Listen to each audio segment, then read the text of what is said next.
Just let it run Take and all flip of it it. later, okay? Right. Okay, just go ahead, if you would, to say your name and spell it how you would want it. We're going to put it on the screen. My name is Lewis Lockhart, Lewis Lockhart.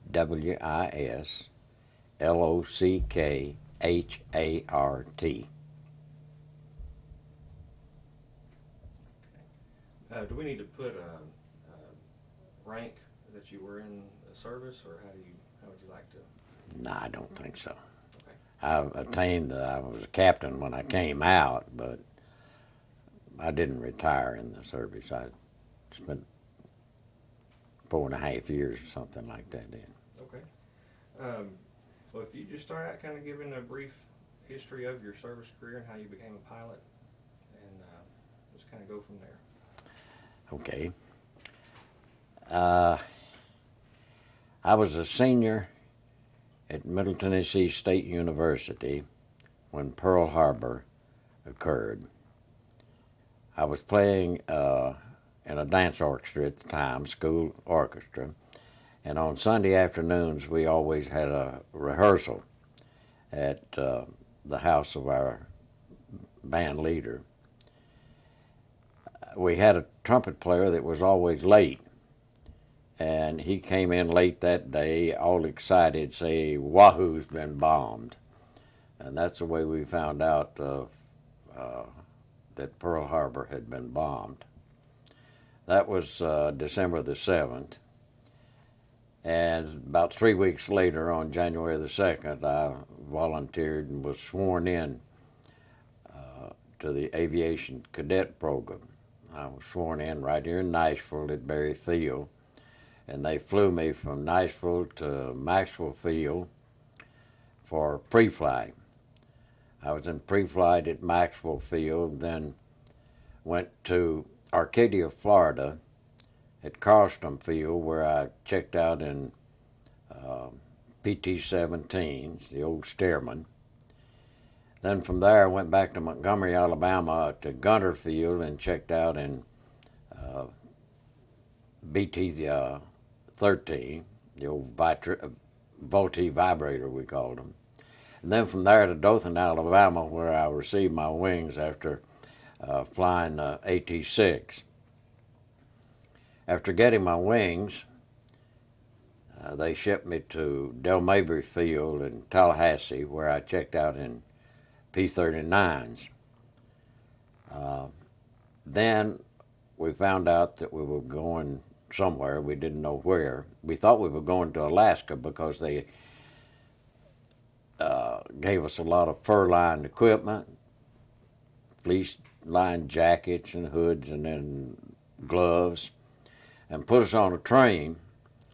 We went on that train from Tallahassee all the way through Louisiana. We got to stop in New Orleans and visit a little bit there in the French Quarter, and then all the way through Texas, and New Mexico and Arizona, on up to Southern California, and right on up to San Francisco. In San Francisco, we were there about a week before we got orders to be shipped out, and found out that we weren't going to Alaska after all, that we were going to the Southwest Pacific. So when we got out to Hamilton Field, we threw away all that fur-lined equipment and got in the bomb bay of a B-24 for the ride over to Australia. And I was real uncomfortable in that bomb bay. They had just put some bucket seats in there, or bench-type seats, and there were about 5 of us huddled in it. Got pretty cold. Anyway, we went from there, from San Francisco to Honolulu. We landed at Honolulu on the anniversary of Pearl Harbor, exactly 1 year after Pearl Harbor. The place was still a shambles. You could see the wreckage of planes, bullet holes in the hangars, and they had complete blackout. At night you couldn't have a light, even a flashlight. But we spent one night there and then headed out toward Christmas Island.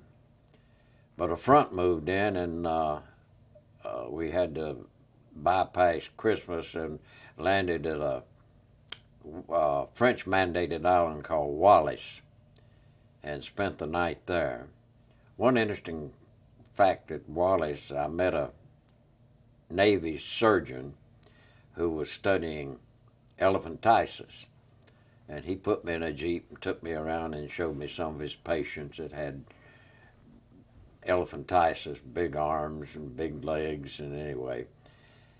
And then from there, we hopped over to Suva, Fiji, and spent the night there. And then from Suva, Fiji, over to New Caledonia. New Caledonia was a iron mining island. You could tell the men had been stationed there a long time because all their khakis were red. They couldn't get the red out of their khakis. But we were headed from there over to Brisbane. But before we left, they had a French consul, I guess you'd call him, or ambassador or something. Anyway, he and his wife and 2 kids were to ride with us from there to Brisbane. So they got on the plane. They didn't speak anything but French. So you can imagine what a gibberish time we had from New Cal over to Brisbane. Well, we got to Brisbane and showed our orders, and they said, we don't need P-39 pilots. We need P-38 pilots. Well, none of us had ever had any twin-engine advance. We'd never even seen a P-38. Very few of us had even seen pictures of it. They said, well, now we're going to check you out in P-38s. So they put us on a train to go from Brisbane up to Charters Towers, up to Townsville, and then over to Charters Towers. But one interesting thing about the train ride up, about halfway up between Brisbane and Townsville, the train stopped. And we asked what was going on. We said, we've got to change trains. There's a different gauge. They had a narrow gauge that we called the tunable trolley after we saw it. But we got on that narrow gauge train, and about the middle of the afternoon it stopped again. This time we couldn't figure out why we stopped because we'd already changed over to narrow gauge, so we got out and walked up to the front of the train and where the engine was and found out that the crew was drawing hot water out of the boiler to make tea, afternoon tea. Well, we got used to that idea because after we got to New Guinea, we had tea in the morning, tea in the afternoon.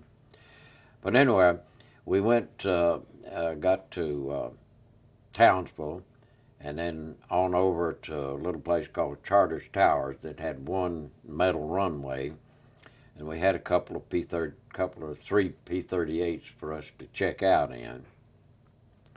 And well, our checkout amounted to the fact that the guy that was showing us around took us up and set us down in the cockpit and said, now the only thing you have to remember about this, you got 2 of everything. You got 2 throttles, 2 prop pitch, and 2 mixture controls. Now all the instruments have got red lines on them. Just be sure that the needle doesn't go past the red line. He said, now take off. And that was our introduction to the P-38. So after, well, one incident that occurred while I was there, we didn't have enough P-38s for us to fly all the time. And they had a few old P-39s there for us to get our flight time in so we'd get our monthly flight pay. And I was flying one of the P-39s I think was condemned from combat. Because after I was flying around a while, where I wasn't supposed to be, I was sightseeing, the coolant leaked out and the engine froze. And there was no place to land it, so I had to bail out. And I landed in the outback up there, and I cut the parachute loose from that and started carrying it back with me, and I finally found a a small trickle of a stream. See, this was in January, and it's summer down there then. It's pretty hot. And I decided I better stay with the water, and I walked downstream, and it kept getting bigger and bigger, and finally I saw a windmill. I thought, oh boy. And so I walked over to this cattle station. It was the only cattle station in about 100 square miles, I think. But the guy that ran it, he was real friendly. I mean, he hadn't seen anybody in the outside world in quite a while. They, what he did was to go out and get wild horses up there and break the wild horses to send down to Sydney to make race horses. And he told me he went to town to get his mail twice a year. That's how remote it was. But anyway, they flew over and said, "Stay where you are and we'll come get you." And they sent a Jeep up to pick me up. And I went back to Charters Towers. And they grounded me for a week for being where I wasn't supposed to, but they still sent me on to combat. So we went from there to Port Moresby, and I joined the 39th Fighter Squadron in March the 23rd of 1943. And that's where I met Sully. Okay. I want to make a quick adjustment on this light. Say when. You're an old pro at this, I can tell. No. You're doing good. Some people can't talk when the camera and the lights are on. They just No, I'm a ham. Good. That's what we need. No, that's fine. You know what you're talking about. That's Mhm. important. I'm good on camera. All right. You good? Just real quick while we're at this point, tell me about the Stearman. Just what are you? Just talk about training. Well, it's the first plane I ever flew, and of course we were flying on grass field down there, and it's an open cockpit, and they had everything. The only thing you had in the thing was the RPMs. They even had the airspeed blanked in. You had to fly by the seat of your pants. In other words, that's what you had an RPM, and that's it. And of course, we had I think about 6 hours before I soloed. And then we did all kinds of maneuvers with it. I mean, acrobatics, that plane would wear you out, but it was really a good acrobatic plane. You could do loops and Immelmans and slow rolls and barrel rolls and split S and anything you wanted to do with the Stearman, you could do it. By the time you got up to something like a P-38 or later aircraft, did that prepare you pretty well for? Oh, yeah. Talk about that a little bit. Well, you got the basics there. I mean, they turned you loose after you got solo. You could go up and spins and recoveries and all kinds of acrobatics. And I remember I was at Arcadia right in the middle of the state, and one day I wanted to see how high it would go, so I just kept going up and up and up, and I got up high enough on a clear day I could see the Gulf on one side and the Atlantic Ocean on the other. So it was a good old ship. Anything else you can think you might want to say about that? No, I didn't stay in it that long. I went there to the BT-13. Okay. Well, what was the P-38 like? Oh, it was wonderful. After we got used to it, for one thing, you didn't have any torque to fool with. The props were counter-rotating. You were sitting between them, just like sitting in an office, and you had a wheel instead of a stick. And you had 2 engines, which was real good, and you had plenty of range with it. No problem. You take off, you didn't have to worry about wobbling to one side or the other. You go straight up. Compare the P-38 to some of the other planes that you flew. Well, the P-38 was a much better plane, I think, than any of the ones that I flew. It, especially going from P-39, it didn't have much range at all, and it was hard to maneuver, I think. The P-38 was the best. But then we got changed to P-47s, and we had to get used to that again because there again, it didn't have the tricycle landing gear. It had tail wheel back there, and you couldn't see out. You had to zigzag to taxi where you couldn't just taxi straight. But it was a good plane. It had pretty good range with. In fact, as we flew one of the longest fighter escorted missions in the war, and when we flew from Noonfor across the Halmaheras all the way to Borneo, escorting the B-24s up there. Okay. Talk about some of the types of missions you flew in the P-38. Well, they were mostly escort missions. We were supposed to be interceptor too, but I don't think I was ever scrambled once. We set alert down at the strip at Moresby and sitting there waiting to be scrambled, but I don't remember ever being scrambled. Most of ours were escort. We had a lot of escort missions from Moresby.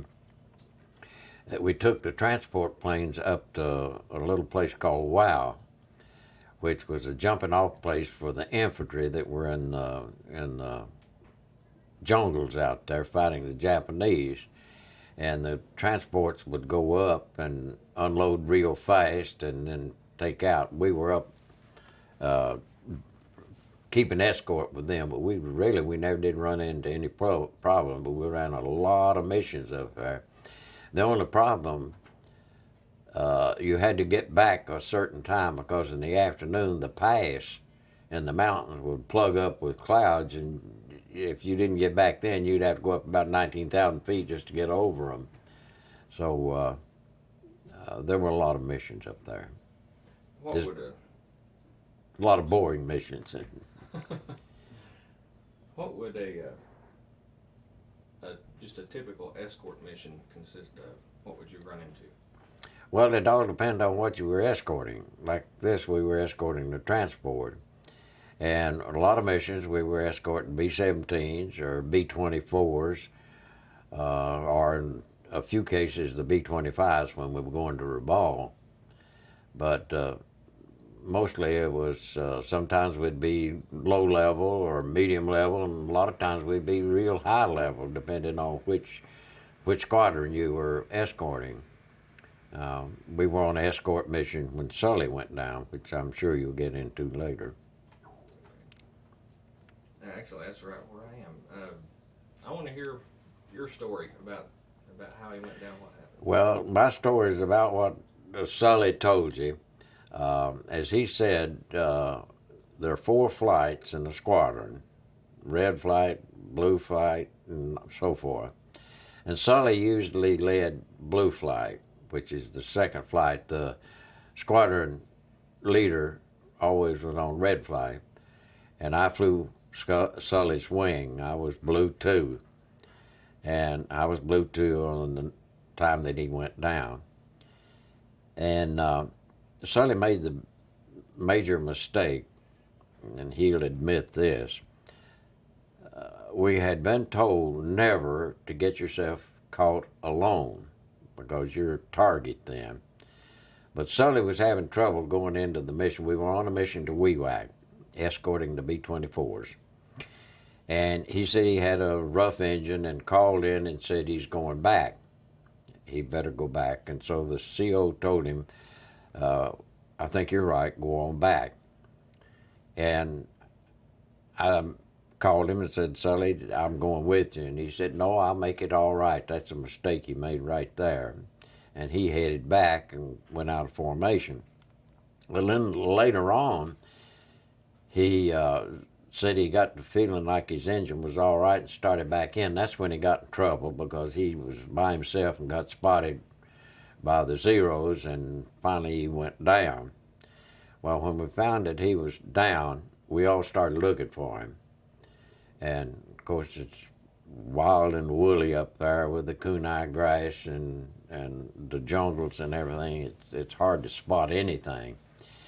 And I stayed around so long that by that time I had to go up to about 19,000 feet to get over the Owen Stanley Mountain because it was completely clouded over. And after I got over, I was sure over the mountain, I found a hole in the clouds to come down. And when I came down, I couldn't see anything but water. I was already past New Guinea, so I had to make a 360 and go back and hit the coast of New Guinea and then turn to the right and head down the coast. And by that time, I was running pretty low in fuel. And we had an emergency strip at a place called 30 Mile. And all it consisted of was a bunch of 55-gallon drums with a pump that you crank to crank the gasoline in. So I landed at 30 Mile and pumped up enough gas in the out of those drums to get back to Moresby. And that's when we found out that suddenly that nobody had located him, and we thought for sure he was lost. And in fact, as they told us on the missions, we went more missions to Weewak to keep an eye out to see if we could see him. But of course, like Sully said, from 20,000 feet, you don't see much on the ground. And nobody ever spotted anything. Okay.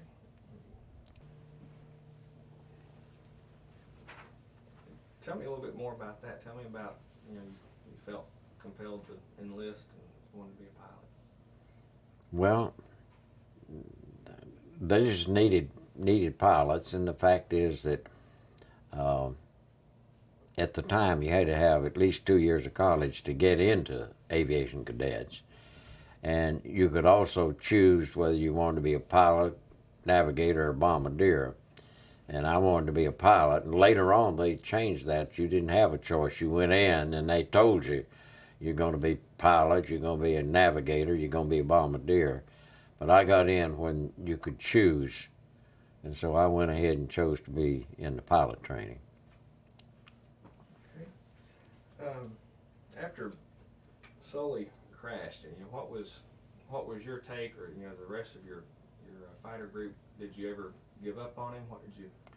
Well, you didn't know. It was one of those unknown things. You didn't know really whether he had survived the crash. He said he was going to ditch it, but you don't know whether he survived because he didn't have any word after that, and nobody could find any trace of the plane up there.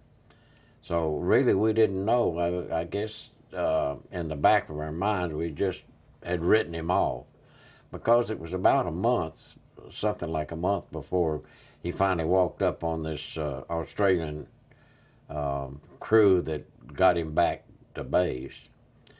Now, I'm trying to remember when he got back. It's been over 60 years since some of that happened. I believe that when Sully got back to the squadron, I was down to Sydney on leave, combat leave. We had regular combat leaves, and I think he came back and then left and went home before I ever got back, but I did find out that he had been rescued and had gone back home. And that was the last contact that we had. That was in 1943.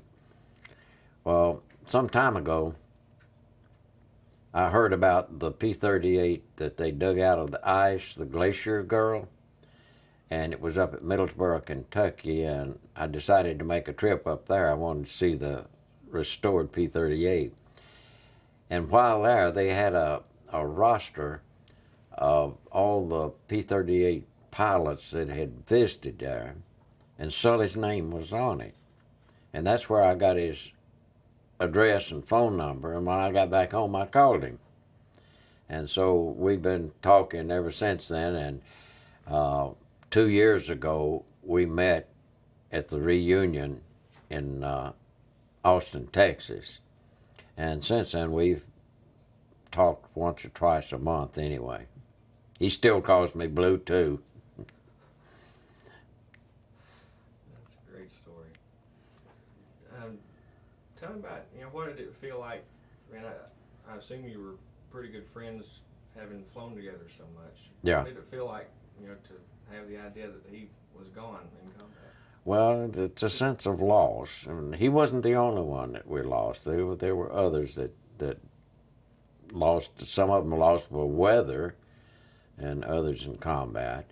But you tried not to think about it too much, because you tried not to think, well, I might be next. I mean, that's the thing you wanted to get away from. You just wanted to put it in the back of your mind.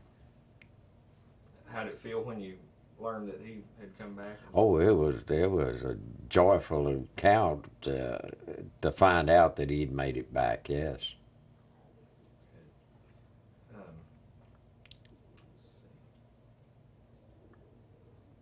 Covered that one. So you're answering all my questions before I can ask them. That's good.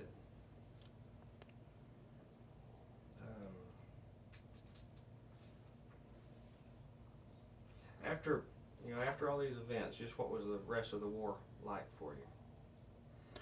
Well, now, what events are you talking about? With Sully, after, Well, Sully, that was in November of 43, and I was there till December of 44, so I was there a long time after Sully left.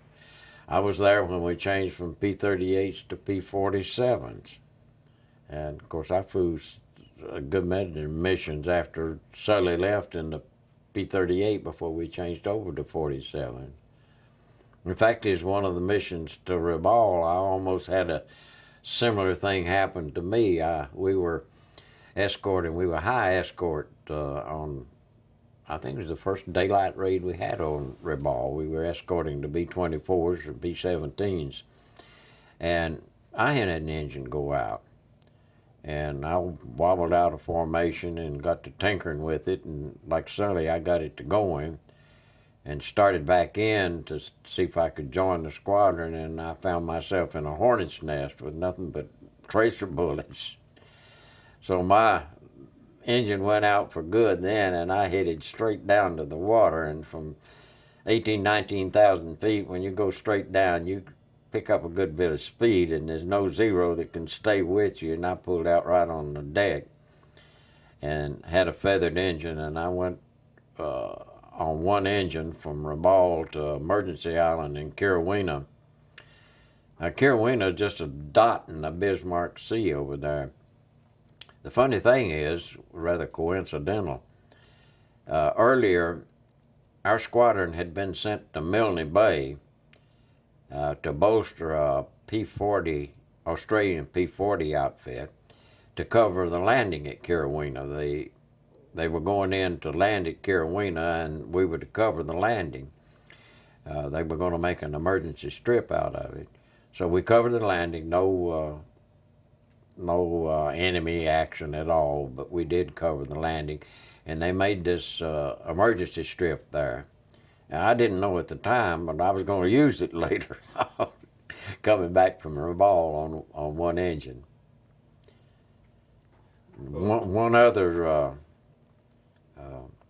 close call you might want to hear about was after we changed over to P-47s. We were up at either Nadzab or Gusap, I forget which, up the Markham Valley. And I was leading, we changed over to P-47s, and I was leading a flight of 4. At the time, we took off 4 at a time on 2 runways.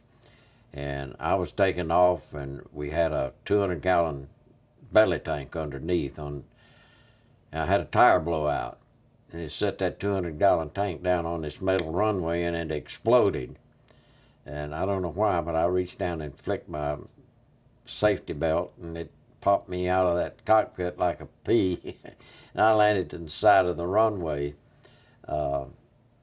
Didn't hurt me, jarred me up. I started running because the plane was fully loaded, and all these 45s going off in the fire. But they came, ran me down with the Jeep and took me back. Well, the rest of the squadron went off, and they came back, and they were sure that I hadn't survived, because they said all they could see was all this black smoke coming up, and here I was sitting on the hood of a Jeep waiting for them to come back from the mission. But that was a close call. Tell again about having to land at that little strip that you had to find out in the, I can't remember the name of Carolina? Carolina. Well, nothing to it except after I left the Revolve, I guess I had some angels going with me because there's no checkpoints, and all we had was just a bare compass. You don't have all this navigation equipment you have now. And it was all over water from Revolve to Carolina, which is about, I'd say, 300 to 350 miles. And Carolina, just a dot. And I landed there, and they had some B-24s that were coming back that had some wounded gunners on them, and I got a ride back to Moresby in one of those B-24s that landed with some hurt men on it, and they flew me back to Moresby. I think I heard on the reunion tape when you talked about you and the other pilot that had wandered up and had to refuel and come back. They didn't. Oh, that was... Tell that story. This was when I was checking out in P-39s down at Del Mabry Field. See, it was just a brand new second lieutenant, and they checked us out in a P-39. And another guy and I were flying around, just getting some time in it. Well, it was completely overcast. It had and we flew up over the overcast, and boy, it was beautiful. It looked like a feather bed down there. And we were having all kinds of fun, just dipping down in it and flying up and dipping down and flying up. And finally, we decided we had better get back to the base, and we found a hole in it and flew down, and we looked around, neither one of us knew where we were. I asked him, where are we? And he said, I don't know, where are we?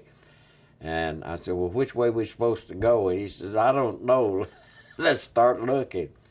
So we wandered around till we finally saw a airfield, and so we decided we better land and get some gas. It turned out it was a basic training field at Bainbridge, Georgia. And of course, two P-39s landed there. They were flying BT-13s. They were basic. They'd just gone. Of course, here we came, two lieutenants in a fighter plane. They were really gawking as we came in. So the captain in charge came out, and we told him we'd lost, that we needed some gas. So he gassed us up. He said, I tell you what. So when you get back, he said, and I'll point you the way back to Tallahassee. Don't tell them you got lost so you won't get on your record. And we said, okay, we won't do that. So we took off and we went back to Tallahassee. And they couldn't figure out how we stayed up as long as we did with what gas that the P-39 carries. I sure would like to know who that captain was. I'd like to meet him and thank him, because that's something never did go on my record, is getting lost in southern Georgia. That's a great story. Okay. Let me get you to straighten your tie just a little bit before. Yeah. Okay. Answered a lot of these. When y'all were you're going into combat and you knew there was a chance you could get shot down and possibly captured by the Japanese, what did you understand about that, or what did you know about being a prisoner?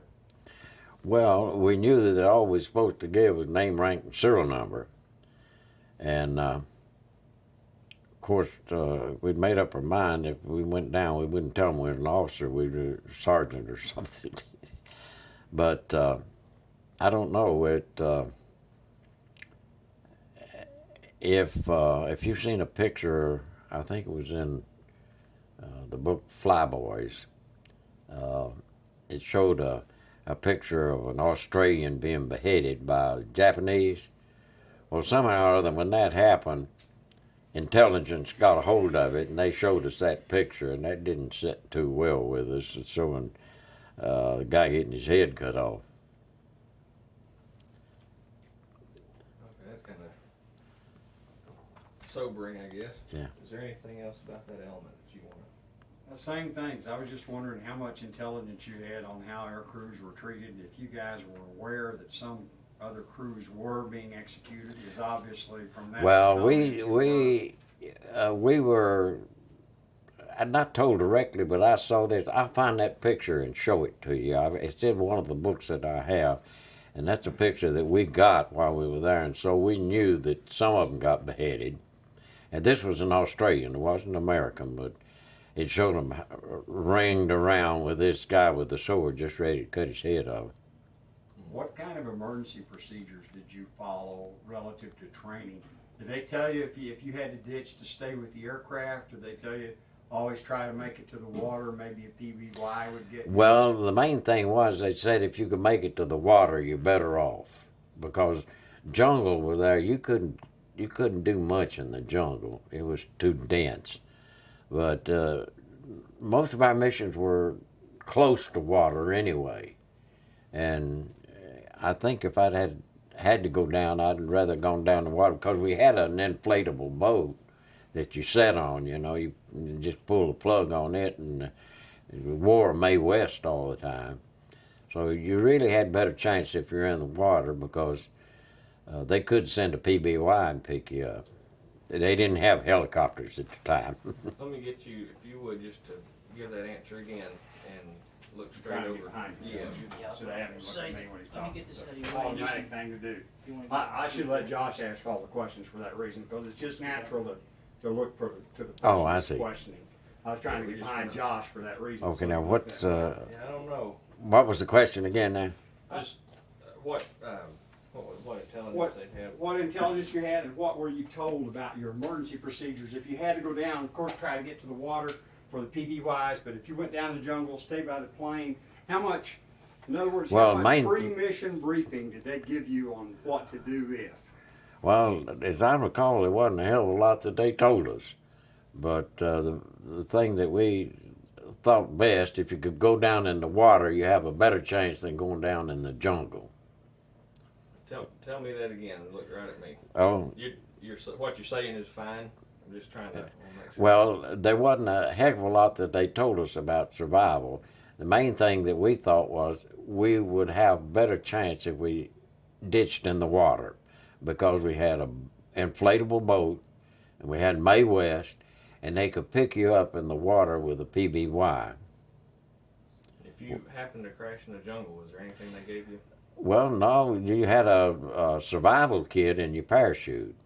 I mean, the parachute zipped up, the back of it zipped up. You had a fishing line and fish hook, sulfur powder, had a little waterproof vial that had matches in it, and you had extra clip for your 45. In fact, as I carried an extra clip of 45, it had birdshot, and because birds are about the only thing up there that was wild, except crocodiles. You couldn't eat them, but I believe it had some morphine in it. I'm not sure, but you had a survival kit, and that's about it.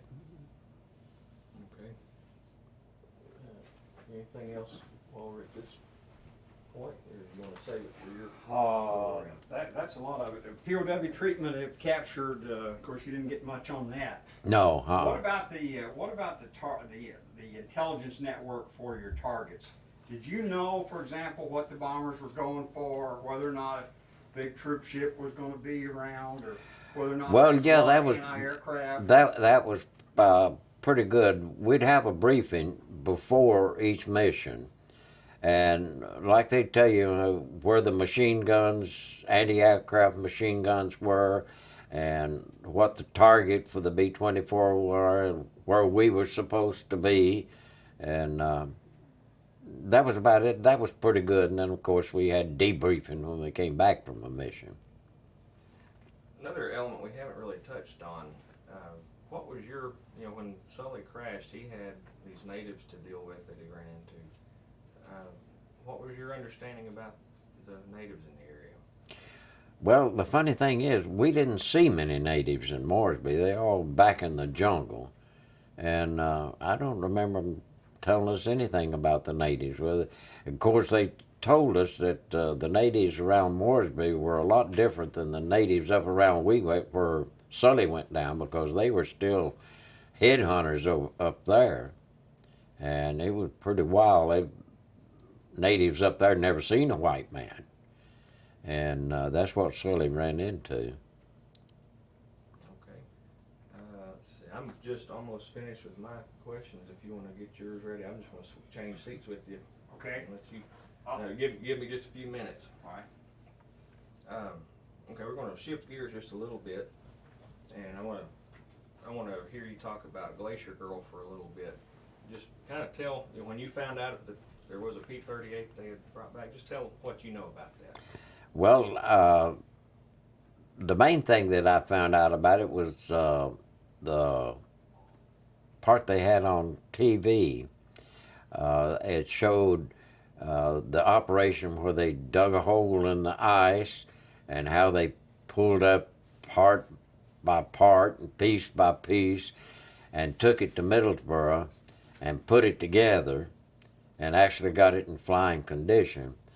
Well, when I heard about that, I wanted to see it, so a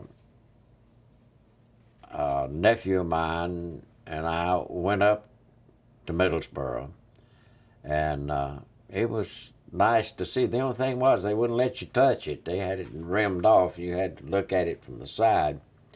But that's where I found Sully's name, because he'd been up there, and they had anybody that been there that flew P-38s, they had them log in, and actually they gave us a 45 caliber bullet for us to sign our name on. So I've got a bullet up in Middlesbrough with my name on it.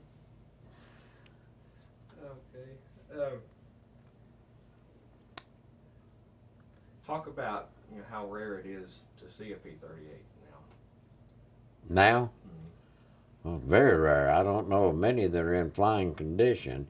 That one up there is, and I think, I'm not sure, but I think the Texas Air Force down there, that I think they've got one. I'm not sure. They're very rare now.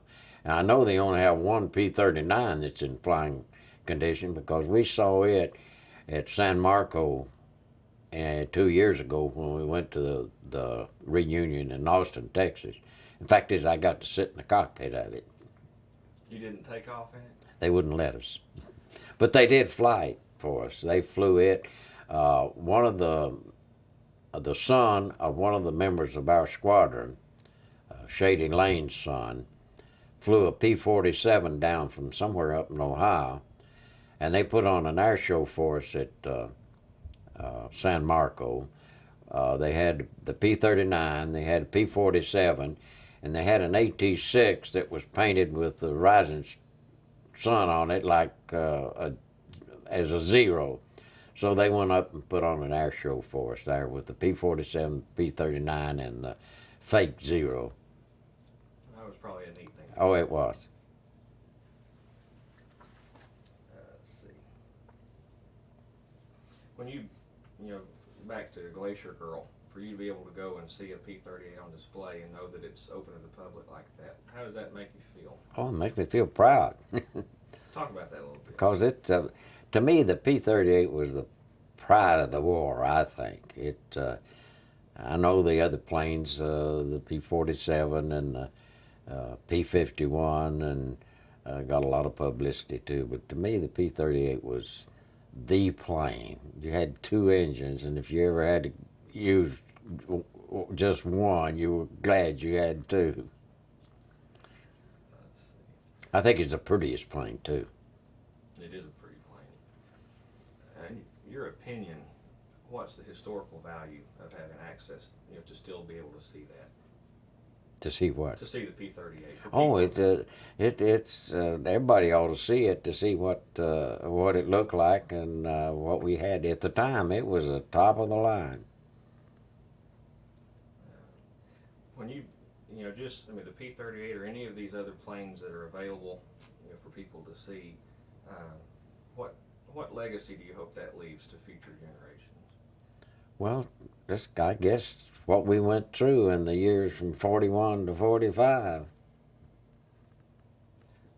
Just, in a nutshell, if you can compare that time to the way things are today, how would you describe that? That's hard to do. It's a different attitude now altogether. I mean, we went in, we were attacked at Pearl Harbor, and it was only natural for us to fight back. Now, comparing that to a preemptive strike in Iraq is like comparing apples and oranges. Is there anything we hadn't covered that you want to mention? I don't think. I think Steve wants to say something about the B-25s. He's got some questions for you. I'm going to turn him loose on you. You'll hear that too, won't you? It'll be on the same tape? It will. Okay, Yeah, we're going to have it all in one collection. okay. The B-25s you escorted. Now, of course, there were the light range or the lightweight long-range bombers that went to Rabaul, and then there were the B-25J models that did the low-level stuff on the That's coast. right. Well, that's the one we were escorting. Okay, well, let's talk to that then. Just, We're rolling. okay. If you would, just describe the B-25 escort missions that you had and the complications that they presented. Okay, well, the B-25s that we escorted to Rabaul were the strafers. And they're the ones that Pappy Gunn had modified. He took a regular B-25, stuck a 75 millimeter cannon in it, and I don't know how many forward firing 50 calibers, and then opened up the bomb bay and put parafrags in it. And it was one lethal weapon because they would go in 3 abreast down a runway, and the 75s were going off and the 50s were going off. Some guys would melt the barrel, they'd leave them on, and drop parafrags. They had to drop parafrags because they were so low level. If they didn't, they'd get blown up by the bombs as they went off. But the parafrags dropped after they cleared the runway. But those are the ones that we escorted. Now, I remember a mission, we were going to Rabaul. It was one of the first daylight missions they had, or first or second, and we were escorting the B-25s. We were medium level. We had about 3 levels. You have the B-25 going in on the deck. Then you have some just above them, and then you'd have another tier in the middle layer up above them. Well, anyway, we had to go from Moresby over to a place called Dobadura across the Finisterre Mountains to stage out because to increase our range, in other words.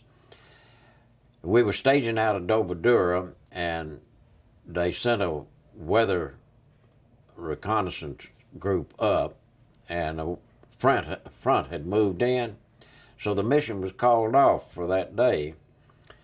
Well, they had the B-25s parked away from where we were, and I wanted to see a B-25 because I'd never seen one on the ground, especially a strafer. And another pilot and I walked over to inspect them. They had them lined up, and as I was going by, I saw a familiar face. And it hit me quite coincidental. I saw a guy that's played sax with me at Murfreesboro. I didn't even know he was in the Air Force, and here he was, a pilot of one of the strafers. So we had quite a reunion there. He took me into that B-25 and showed it to me from cockpit to tail and all the controls and what it would do. He was real happy about it. He said, sometimes you'll have to go with me. And so I went back to there, and we went on the mission the next day, and that was the day he got shot down. His name was Aubrey Moore, and he was shot down on the mission to Rabaul.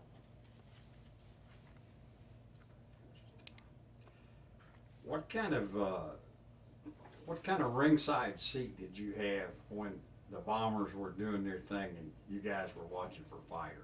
Oh, you had a real, when you were watching, now when you were covering the B-24s, you didn't have much of a ringside because you were up at 18,000, 19,000 feet, and there's not much you could see up there except little puffs of smoke and all the ack that were in between you and the ground.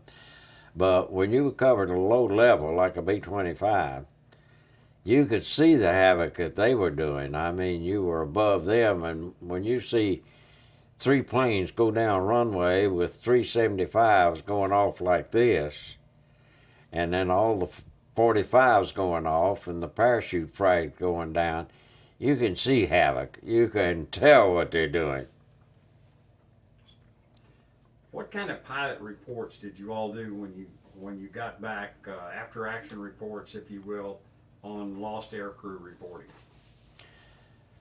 Well, we were always debriefed after every mission. You had intelligence that asked all kinds of questions, and you just answered questions mostly. There wasn't much that you could volunteer that they didn't ask you ahead of time. You talked about Sully going down and you guys being on the alert for them. Did you ever fly just search missions for No. crews lost? No, I didn't. I don't know whether they did or not. No, we didn't. What about? State that in a complete sense. We never flew search missions. Okay, yeah. Just say it again as if I didn't ask the question. that you- No, we never flew search missions as such.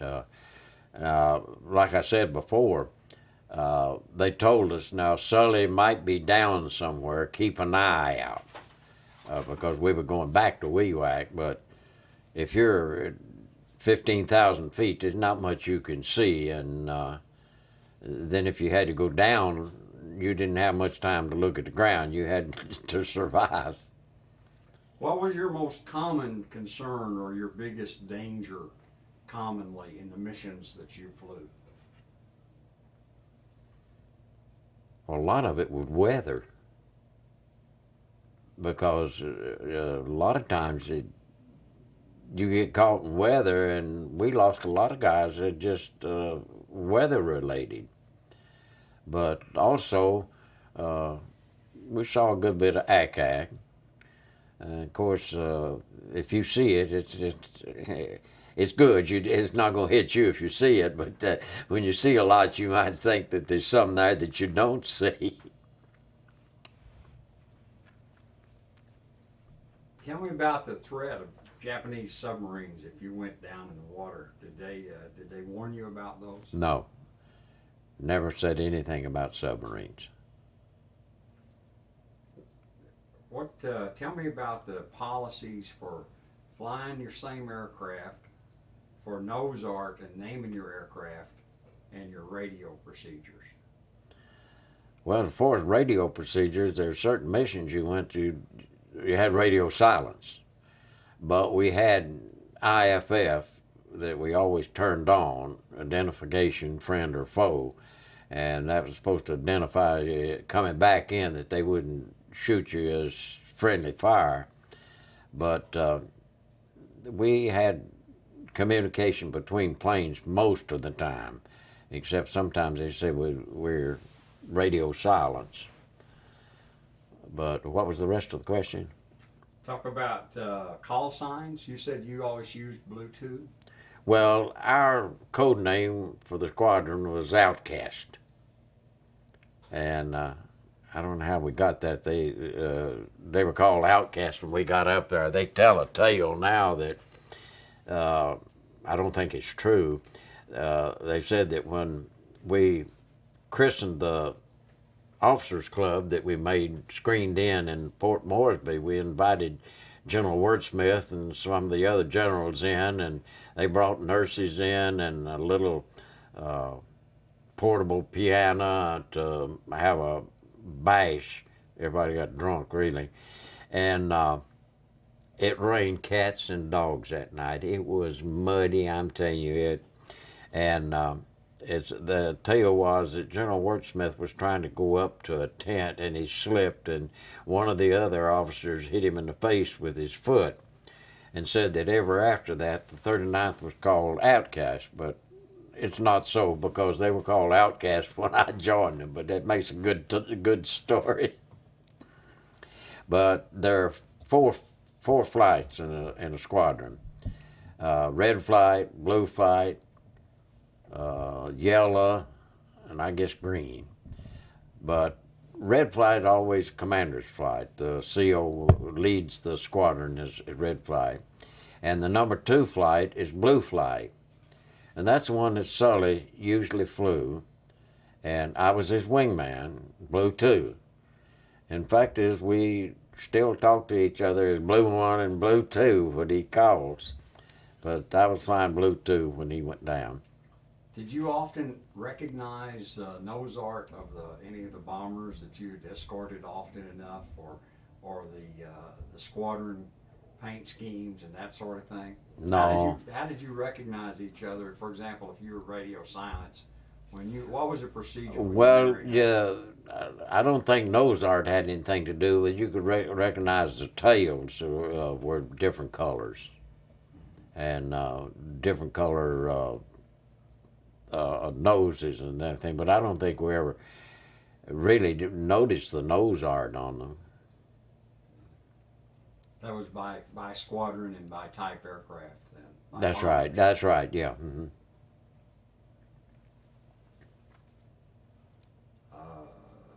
Did you all get any feedback post-war or post-invasion feedback of your own effectiveness relative to strafing missions? In other words, the Japanese might recognize that they didn't want a B25 raid, or they didn't want a B17 raid, or how effective that was in your intelligence? No, we didn't have any of that at all. No. Did you get any clue about the coast watchers? And in your response, please go ahead and mention the word coast watchers or intelligence stuff. Well, now they had coast watchers that. Now at WOW, they had a radar station. The coast watchers would call into the radar, and the radar had a big map there of the Moresby area, and when they'd spot something, they'd put a marker on that map. And I spent a week up there as controller. My duty was to watch those things, and if they felt like they were getting close to Moresby to scramble. Of course, I never had to scramble, but I spent a week up there listening to the coast watchers that called in.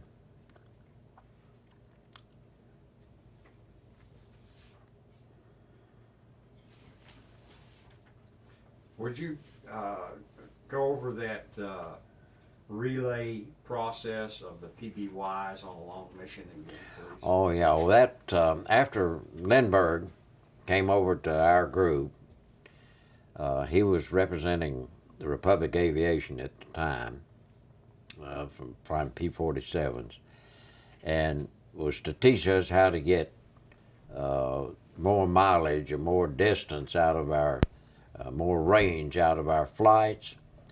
And after he had briefed us, we flew the longest fighter escort mission of the war, I think.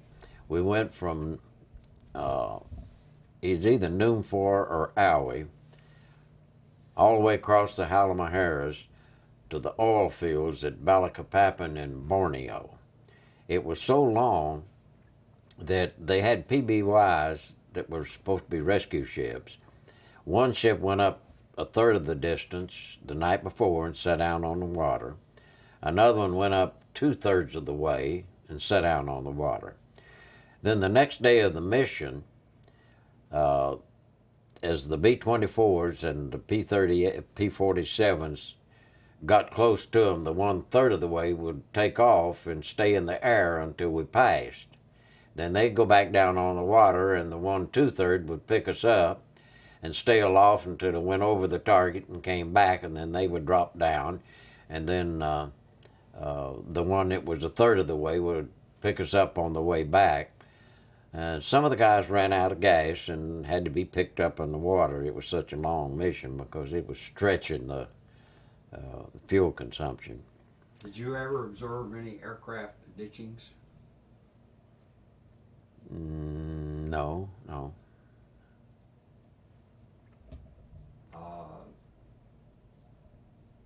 You think aircrew identifications are still possible in New Guinea of lost crews?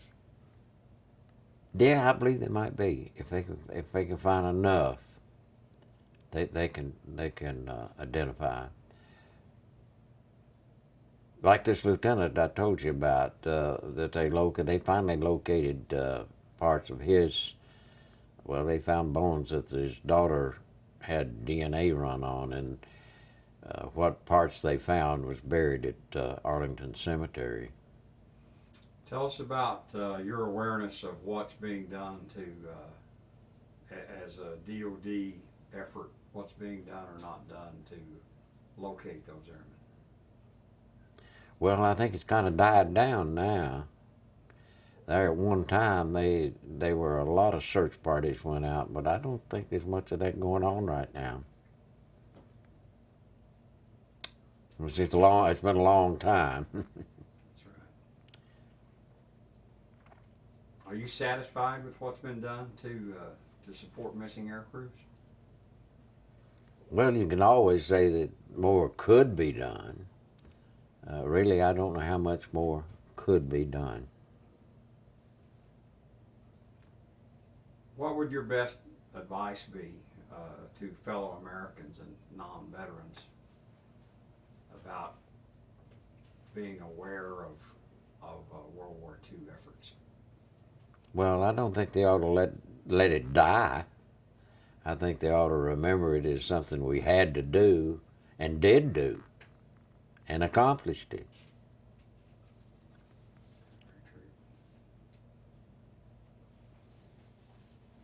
You got anything else? Not that I can think of. I'm trying to do one more link on a B25 related question.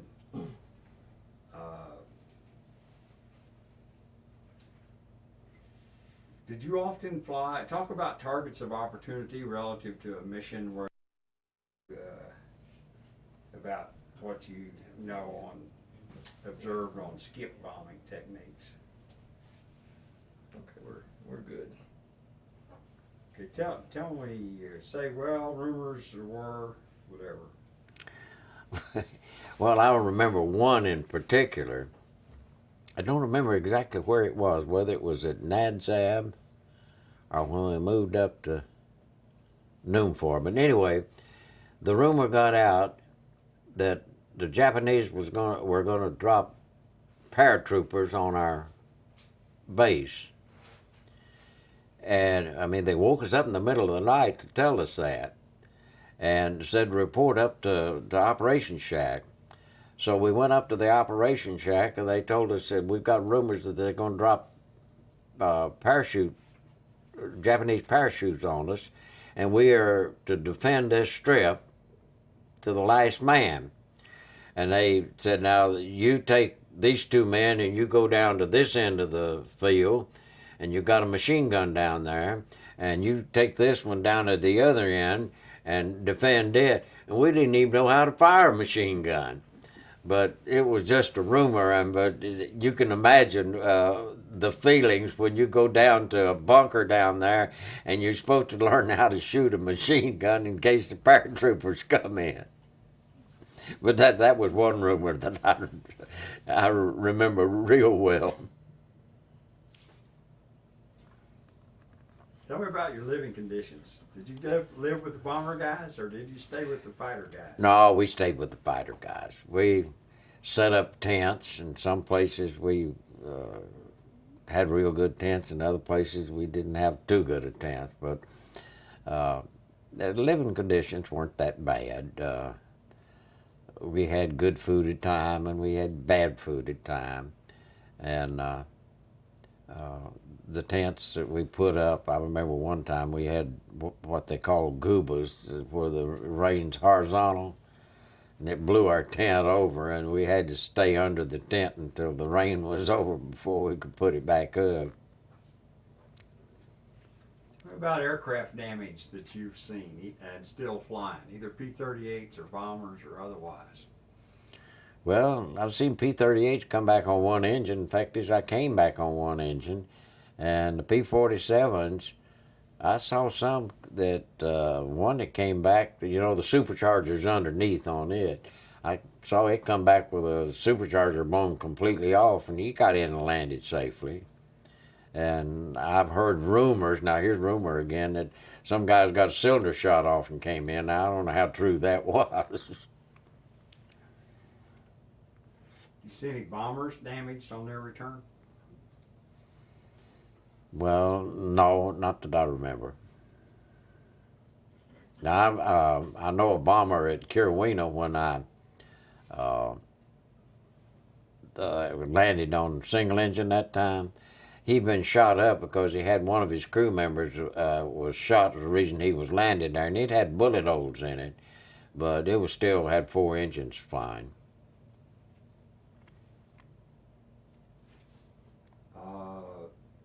Start a sentence about skip bombing. We didn't do any skip bombing. The only bombing raid that I actually did was when we were at Owie, and we had P-47s, and they said, we're going to let you make a bomb run, and they put a bomb under each wing, and the target was a place that had been bypassed down there. They were starving to death, but they still had bullets. I forgot the name of the little old island down there, and we went over to bomb it, and I think all of us missed the target because we had never had any practice in it.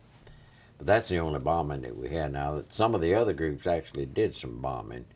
I don't think it was skip bombing. I think they did just regular bombing in the jungles. But that's the only bombing run that I had, was the day that we were supposed to go down there and try out bombing.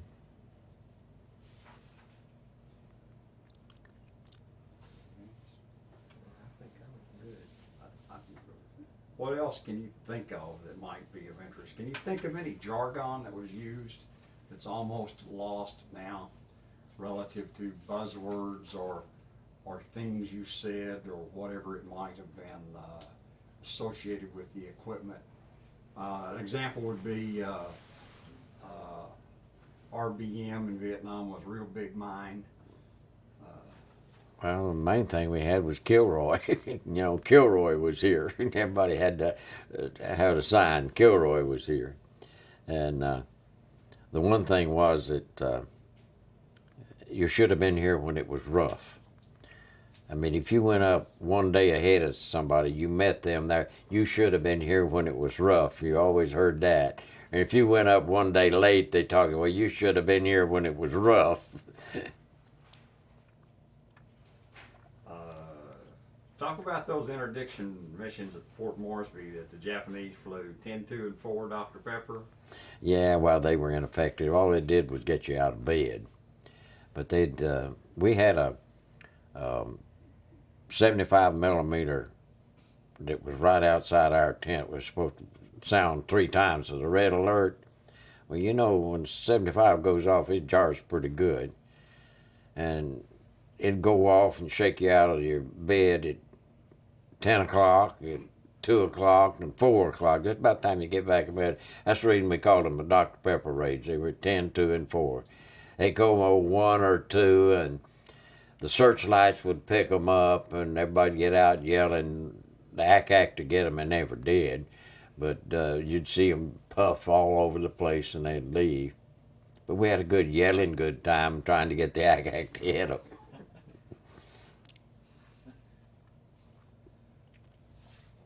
Anything you can think of about B-25s that you think the public on any documentary should take note of on a B-25 that you observed as another pilot? Well, they made a daggum good strafer out of it. That's all I can say. Pappy Gunn did a good job on that. Okay. Anything we left out? I don't think so. Something I hadn't even thought about. Great. That's great. That's what some of the guys at the reunions would tell us. Yeah. They 2, 1.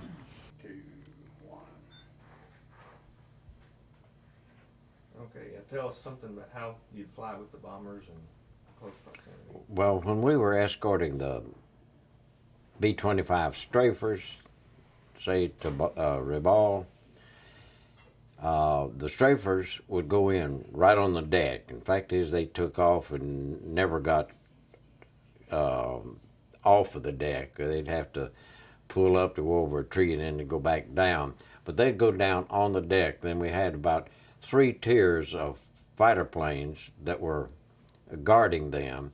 We had 1 tier just above them, then we had a middle Leverett, and then we have 1 high. And the ones down here were supposed to, anything that came off the ground, the middle level, anything else, and the high level, anybody that hit from over. So we had 3 tiers that guarded the B-25s when they went down on the deck. Okay? Okay, before you get up, Yep. can you get a couple of stills? Okay. I'm gonna put you. We've got a web page Oh, for the documentary. And Yeah. We've got a picture of everybody that. you want me to put my cap on with the... Let me do a couple like this, and we'll do something. Okay. with the cat. You haven't asked me. Where are you from originally? Originally, I grew up in East Tennessee. Now, I went to high school at Clinton, just out of Knoxville. And then I graduated from high school at White County High School at Sparta, and then went from there to Murfreesboro to Middle Tennessee State. When you got out of the service, where did you go and what did you do? Well, when I got out, my folks had moved to Florida, and I went down there, and I'd had dengue fever when I was in the jungle, and I was still taking Ativan at the time. And of course, when I got out, I stopped taking Ativan, and I couldn't stand the climate down there because I started getting chills and fever again, and I headed north, and I finally wound up in Atlanta. And so I stayed in Atlanta. I worked for Sea League Corporation for about 5 years, and then I got with the Meade Packaging Group. And I spent over 30 years with them before I retired. I went back to my chemistry. See, I had a major in chemistry. And so I went back to chemistry as production and research and development chemist. I got some spare batteries. Yeah, I'm out of battery. I'm in a battery. I'll have to switch out. I got a couple. Yeah. That's got my wings on it. Oh, sure does. And if you notice, this has got the P-39, the P-38, and the P-47 on it. Now, these are jets. I never did fly the jets. They flew the jets after I left. See, jets were just coming out at the time. Which is positive, which is negative. I don't know yet. I can see right here in the mic, maybe. Well, I hope we haven't just worn you out today. Oh, no. We sure do appreciate this. You're going to send me copies now. I want to send it. When I send you your reunion tape, I'll just put it all in there together. Okay. Well, what is Steve? What's he taking? He taking the same thing? I'll give him copies of the stuff I have. I'll make some copies of it and get it.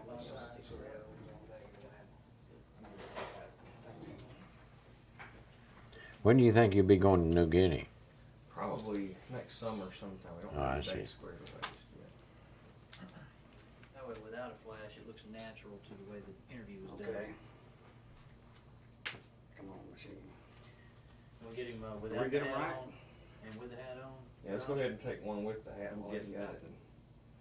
That's a bad sign. Well, Still acting. We got him in there right. that's what I'm trying to get to now. I can't even get the door open. Just pushes in. Yeah, just pushes in and holds on the sides. Like that. Yeah. So, There you go. so oh, two of them same Two of the direction. same direction, that's why. Obviously didn't have them in right? And that one goes down. That's it. That's where. I knew something was wrong. All else fails, read the directions. That's Bingo. hot now. Now you flash, if you'll leave your flash off, it'll look real natural to the way the Okay. interview was done. 1, 2, flash came up. I'll just hold it down, let it. You may have to, Go to a different setting. yeah, just manually shut it off, your flash. I On the go flash to setting, manual right there.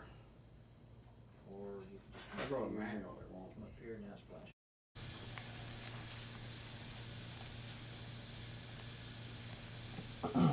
And we're gonna go ahead and get started, if y'all just be completely quiet. I'm gonna slip out. Is Oh. that gonna be a problem? No, that, you go ahead. Luke, Yeah. proud of you. Okay.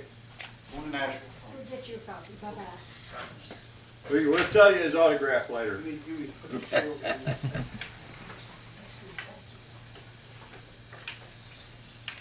Are you taking a seat in there, or did you wanna come, did you wanna be in here? I'll just sit right here. Okay, Is that okay? that's fine.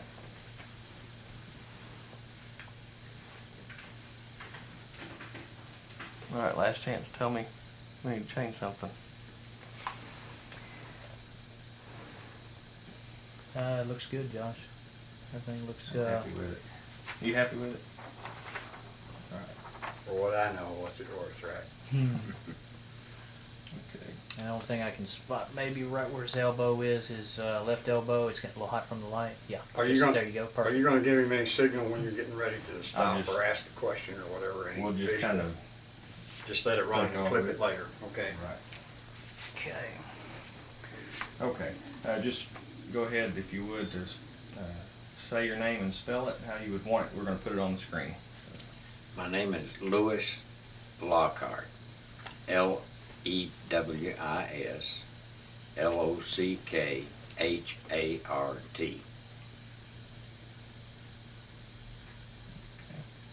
Do we need to put a rank that you were in the service, or how would you like to? No, I don't think so. Okay. I attained, I was a captain when I came out, but I didn't retire in the service. It's been 4.5 years or something like that now. Okay. Well, if you just start out kind of giving a brief history of your service career and how you became a pilot, and just kind of go from there. Okay. I was a senior at Middle Tennessee State University when Pearl Harbor occurred. I was playing in a dance orchestra at the time, school orchestra, and on Sunday afternoons we always had a rehearsal at the house of our band leader.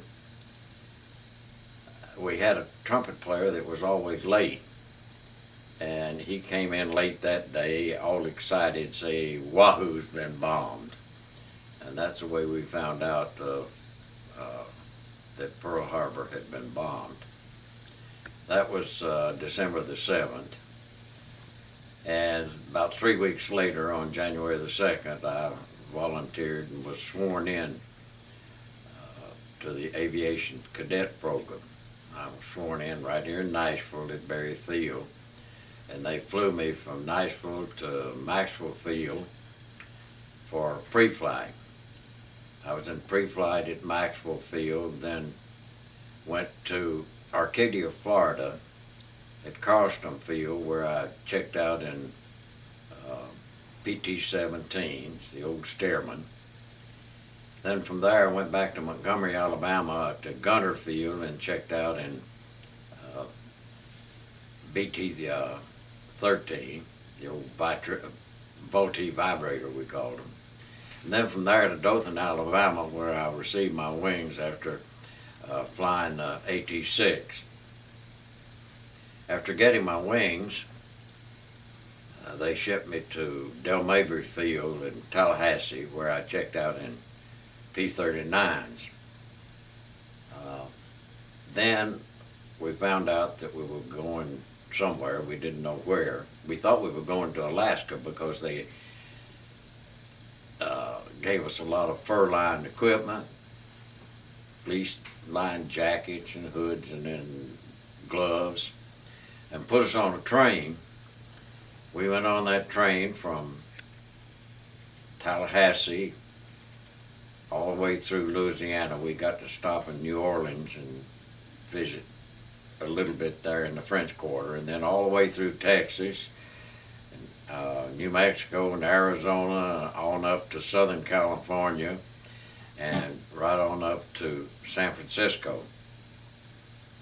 In San Francisco, we were there about a week before we got orders to be shipped out, and found out that we weren't going to Alaska after all, that we were going to the Southwest Pacific.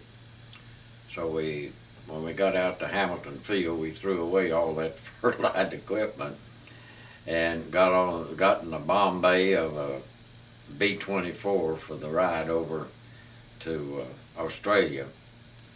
I was real uncomfortable in that bomb bay. They had just put some bucket seats in there, or bench type seats, and there were about 5 of us huddled in it. Got pretty cold. Anyway, we went from there, from San Francisco to Honolulu. We landed in Honolulu on the anniversary of Pearl Harbor, exactly 1 year after Pearl Harbor. The place was still a shambles. You could see the wreckage of planes, bullet holes in the hangars, and they had complete blackout. At night you couldn't have a light, even a flashlight.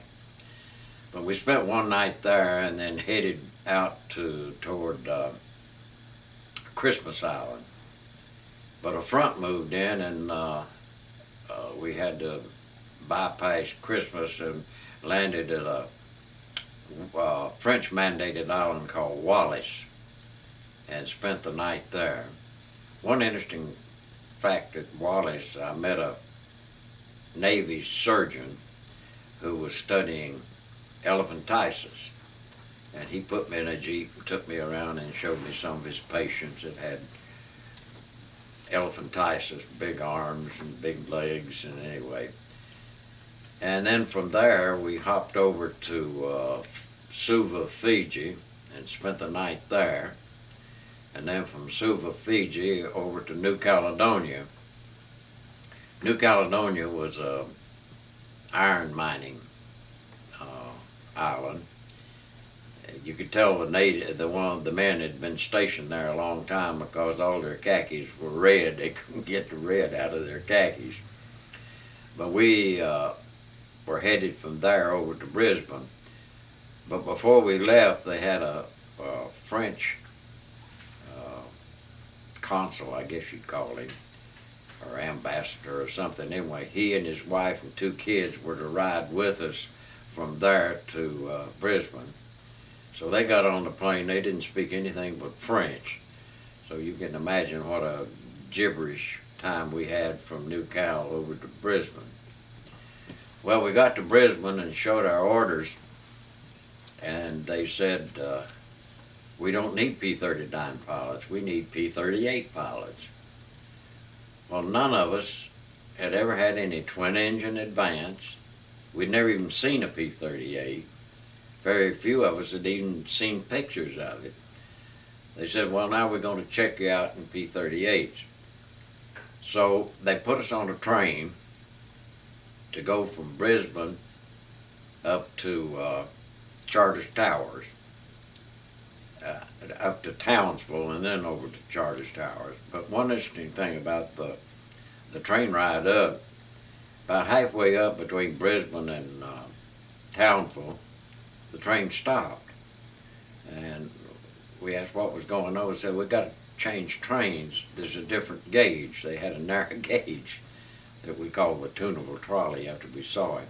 But we got on that narrow gauge train, and about the middle of the afternoon it stopped again. This time we couldn't figure out why we stopped because we'd already changed over to narrow. And of course we were flying on a grass field down there, and it's an open cockpit, and they had everything. The only thing you had in the thing was the RPMs. They even had the airspeed blanked in. You had to fly by the seat of your pants, in other words. That's what you had an RPM, and that's it. And of course we had, I think, about 6 hours before I soloed. And then we did all kinds of maneuvers with it. I mean, acrobatics. That plane did wear you out, but it was really a good acrobatic plane. You could do loops and Immelmans and slow rolls and barrel rolls and split S, and so it was a good old ship. Anything else you can think you might want to say about that? No, I didn't stay in it that long. I went there to the BT-13. Okay. Well, what was the P-38 like? Oh, it was wonderful. After we got used to it, for one thing, you didn't have any torque to fool with. The props were counter-rotating. You were sitting between them, just like sitting in an office, and you had a wheel instead of a stick. And you had 2 engines, which was real good, and you had plenty of range with it. No problem. You take off, you didn't have to worry about wobbling to one side or the other. You go straight up. It didn't have much range at all, and it was hard to maneuver, I think. The P-38 was the best. But then we got changed to P-47s, and we had to get used to that again, because there again, it didn't have the tricycle landing gear. It had tail wheel back there, and you couldn't see out. You had to zigzag to taxi, where you couldn't just taxi straight. But it was a good plane. It had pretty good range with, in fact, we flew one of the longest fighter escort. Tell me about, you felt compelled to enlist and wanted to be a pilot. Well, they just needed pilots, and the fact is that at the time you had to have at least 2 years of college to get into aviation cadets, and you could also choose whether you wanted to be a pilot, navigator, or bombardier. And I wanted to be a pilot, and later on they changed that. You didn't have a choice. You went in and they told you you're going to be a pilot, you're going to be a navigator, you're going to be a bombardier. But I got in when you could choose, and so I went ahead and chose to be in the pilot training. After The plane up there, so really we didn't know. I guess in the back of our mind we just had written him off, because it was about a month, something like a month before he finally walked up on this Australian crew that got him back to base. Now I'm trying to remember when he got back. It's been over 60 years since some of that happened. Out that he had been rescued and had gone back home. And that was the last contact that we had. That was in 1943.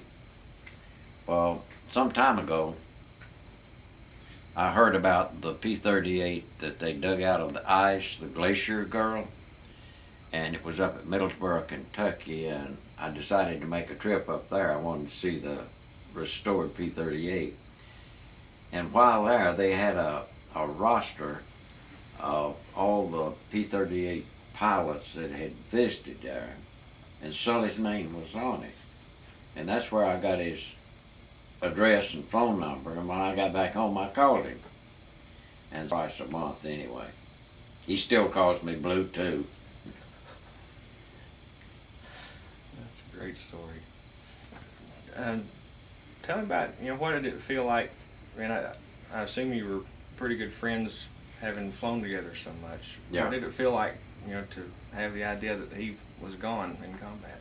Well, it's a sense of loss. I mean, he wasn't the only one that we lost. There were others that lost. Some of them lost by weather, and others in combat. But you try not to think about it too much.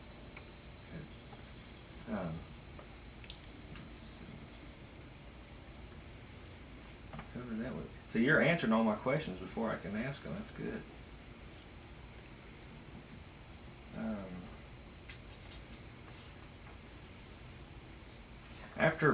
After all these events, just what was the rest of the war like for you? Well, now what events are you talking about? With Sully after the. Well, Sully, that was in November of '43, and I was there till December of '44, so I was there a long time. So my engine went out for good then, and I headed straight down to the water, and from 19,000 feet, when you go straight down, pick up a good bit of speed, and there's no zero that can stay with you. And I've been from Rabaul to Emergency Island in Carolina. Now, Carolina is just a dot in the Bismarck Sea over there.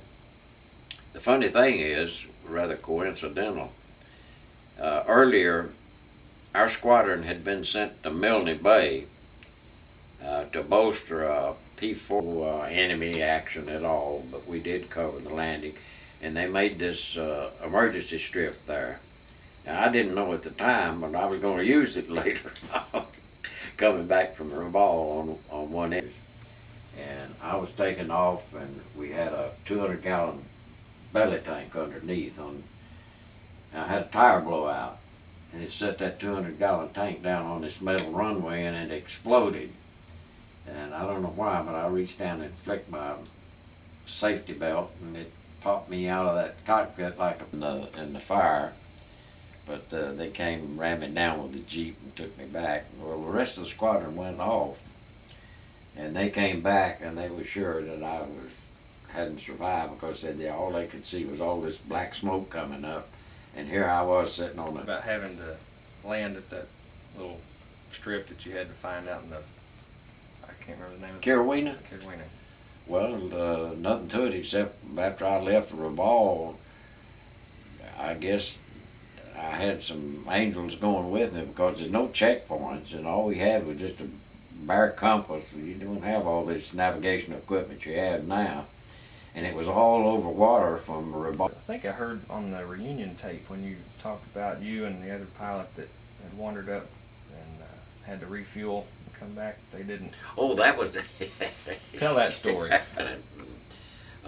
They checked us out in the P-39, and another guy and I were flying around, just getting some time in it.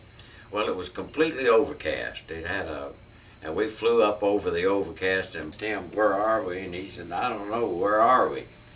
And I said, well, which way are we supposed to go? And he says, I don't know, let's start looking. So we wandered around till we finally saw a airfield. And so we decided we better land and get some gas. It turned out it was a basic training field at Bainbridge, Georgia. And of course, they were really gawking as we came in. So the captain in charge came out, and we told him that we'd lost, that we needed some gas. So he gassed us up. Never did go on my record as getting lost in southern Georgia. That's a great story. And possibly captured by the Japanese. What did you understand about that, or what did you know about being a prisoner? Well, we knew that all we were supposed to give was name, rank, and serial number. And of course, we made up our mind that we went down, we wouldn't tell them we were an officer. The book Flyboys, it showed a picture of an Australian being beheaded by Japanese. Well, somehow or other, when that happened, intelligence got a hold of it, and they showed us that picture, and that didn't sit too well with us. It's showing a guy getting his head cut off. Okay. That was about it. That was pretty good. And then, of course, we had debriefing when we came back from the mission. Another element we haven't really touched on, what was your, when Sully crashed, he had these natives to deal with that he ran into. What was your understanding about the natives in the area? Well, the funny thing is, we didn't see many natives in Moresby. They all back in the jungle. And I don't remember them telling us anything about the natives. Well, of course, they told us that the natives around Moresby were a lot different than the natives up around Wheatway where Sully went down, because they were still headhunters up there. And it was pretty wild. Natives up there never seen a white man. And that's what Sully ran into. And how they pulled up part by part, and piece by piece, and took it to Middlesbrough and put it together and actually got it in flying condition. Well, when I heard about that, I wanted to see it, so they had it rimmed off, and you had to look at it from the side. But that's where I found Sully's name, because he'd been up there, and they had anybody that been there that flew P-38s, they had them log in and bird with my name on it. Okay. Talk about how rare it is to see a P-38 now. Now, Mm-hmm. well, very rare. I don't know of many that are in flying condition. That one up there is, and I think, I'm not sure, but I think the Texas Air Force down there flew a P-47 down from somewhere up in Ohio, and they put on an air show for us at San Marco. They had the P-39, the other planes, the P-47 and the P-51, and got a lot of publicity too. But to me, the P-38 was the plane. You had two engines, and if you ever had to use, the P-38 or any of these other planes that are available, for people to see, what legacy do you hope that leaves to future generations? well, just I guess what we went through in the years from 41 to 45. Just in a nutshell, if you can compare that time to the way things are today, how would you describe that? That's hard to do. It's a different attitude now altogether. I mean, we went in, we were attacked at Pearl Harbor.